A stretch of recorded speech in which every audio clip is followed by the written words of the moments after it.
Hi, third graders. Hope you're all doing well. We are going to read chapter 12 today, which is called An Errand of Mercy. Owls, thought Ralph as he clung to the Virginia creeper and filled his lungs with the cool night air that was such a relief after the stuffy drinking glass. I've always wanted to climb down this vine and explore the ground floor, he reminded himself grimly, and now I have to. Ralph had never before been outdoors beneath the moon and the stars. He felt small and frightened and alone. Slowly, paw over paw, he worked his way along the shoots and tendrils.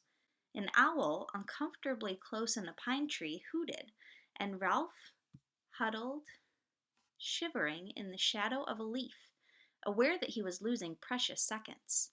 A night wind rattled the windows, and the owl glided off across the parking lot. Ralph inched his way down the vine. It was a long, winding route full of detours to the ground floor window, which, to Ralph's relief, was open. Upon reaching the sill, Ralph leaped to the floor of the room in which 3 young men of college age were sleeping, 2 in beds and 1 in a sleeping bag on the floor. An aspirin! I must find an aspirin, thought Ralph, darting under the bed. He bumped into a dust mouse, which startled him, but he did not find an aspirin. He was in such a hurry he ran right over the man in the sleeping bag instead of taking time to go around.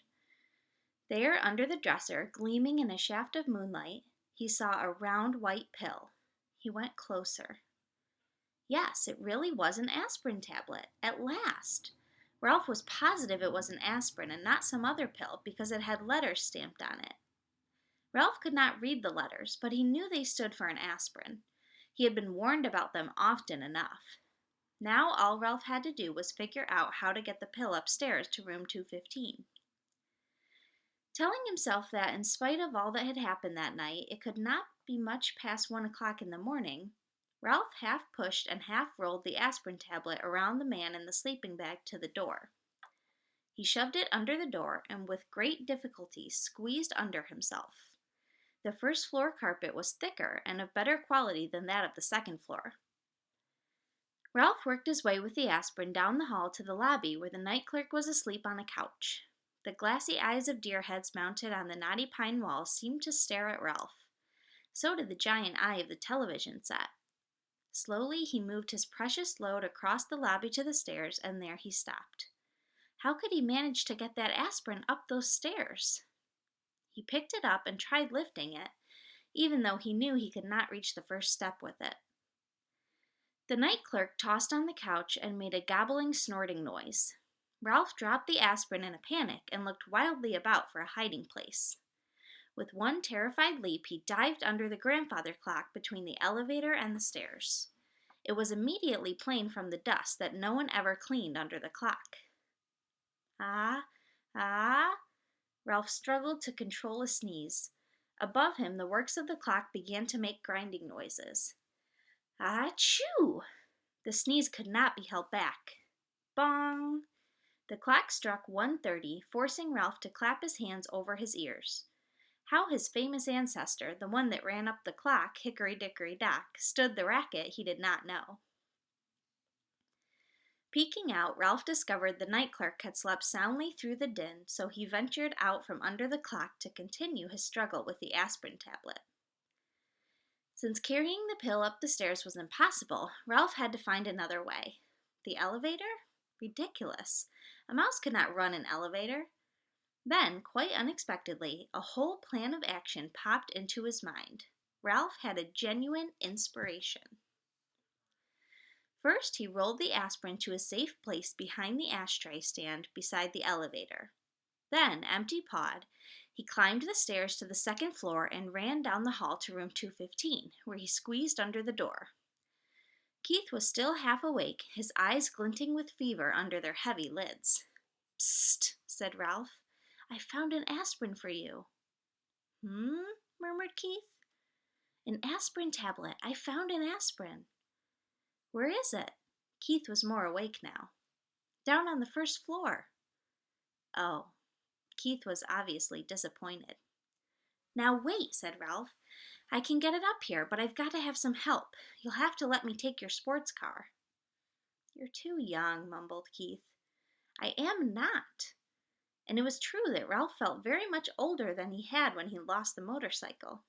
Come on, you need that aspirin, don't you? You already lost my motorcycle. Oh, come on! Ralph was growing more impatient as he felt the night slipping by. If you won't let me take the sports car, will you let me take the ambulance? I guess so. Keith did not feel equal to arguing with a determined mouse. He picked up his ambulance from the bedside table and set it on the floor.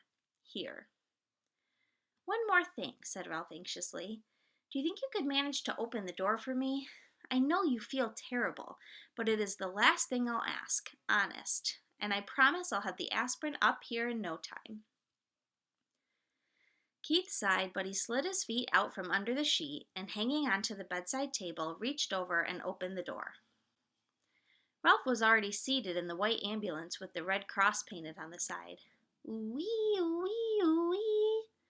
He took the corner into the hall on 2 wheels and sped down the bare floor between the wall and the carpet until he came to room 211.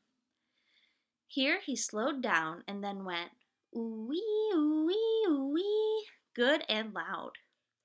This carried him, as he had planned, to the elevator. It was a crucial moment. Now he would find out if his plan was going to work. The little dog in room 211 began to whimper and then to bark, just as Ralph had planned.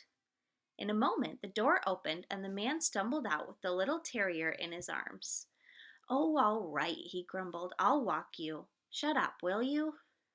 Ralph waited, his paws tense on the steering wheel. The man walked groggily to the closed elevator door, where he managed, in spite of the wiggling dog in his arms, to push the button. Soon the elevator door slid open. Ralph knew that timing was important. The man entered the elevator. The dog barked. Wee, wee, said Ralph, hard enough and fast enough to shoot the ambulance at great speed across the yawning crack between the floor of the hall and the floor of the elevator before the man turned around. As the dog's owner turned, Ralph steered skillfully around his feet and parked the ambulance behind him. The man pressed the button, the doors closed, and the elevator actually began to descend. Do you know what you are? The man sleepily asked the dog. You are a nuisance. That's what you are. A 4-footed, hair-covered nuisance. The dog ignored his master. I know you're down there, he yapped to Ralph. If I could just get down, I'd get you. Ralph did not answer. He was taking no chances. He waited quietly inside his ambulance until the man had carried the dog out before he drove out of the elevator. He jumped out of the ambulance, opened the rear doors, seized the precious aspirin, and boosted it inside. Slamming the doors, he ran around and jumped into the driver's seat. There was not an instant to lose. Ooh-wee, ooh-wee. The ambulance moved toward the open elevator, but unfortunately by this time Ralph was slightly out of breath. The front wheels of the ambulance caught in the crack between the floor of the lobby and the floor of the elevator. The ambulance was stuck. Oh no, thought Ralph. Not now. I can't fail now. Ooh-wee, ooh-wee, he managed to gasp. The wheels spun, but the ambulance did not move. Ralph jumped out, put his shoulder to the rear of the vehicle, and pushed with all his strength. Nothing happened. In a moment, the man would be returning with his dog. Desperate, Ralph climbed back into the ambulance. He took a breath so deep he thought his lungs would surely burst. Ooh-wee, ooh-wee, ooh-wee. He made the sound hard and fast and high-pitched. The wheels spun. The ambulance moved, slowly at first, and then as the tires got a grip of the floor of the elevator, it shot out of the crack and across the elevator and hit the rear wall with a bump. Ralph collapsed over the steering wheel, limp with relief, just as the man came back through the lobby with his dog. I guess some boy lost his toy ambulance, muttered the man, more awake now, as he stepped in and pressed the button. Toy, thought Ralph. This ambulance is carrying medical supplies to the sick. Boy, my foot, yapped the terrier. It's that dastardly mouse. Let me down and I'll get him. Ralph did not try to answer. He was saving all his breath now to get the ambulance across that crack once more. The man slapped the dog lightly on the nose and said, "Be quiet. I took you outside, didn't I?" Fortunately, the elevator door stayed open behind the man as he walked out, so Ralph had no trouble driving the ambulance out and down the hall to room 215.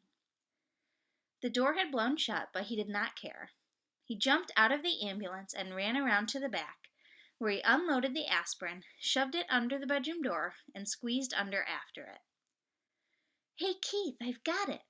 Ralph was filled with triumph. "I've brought you an aspirin!" And that's the end of chapter 12.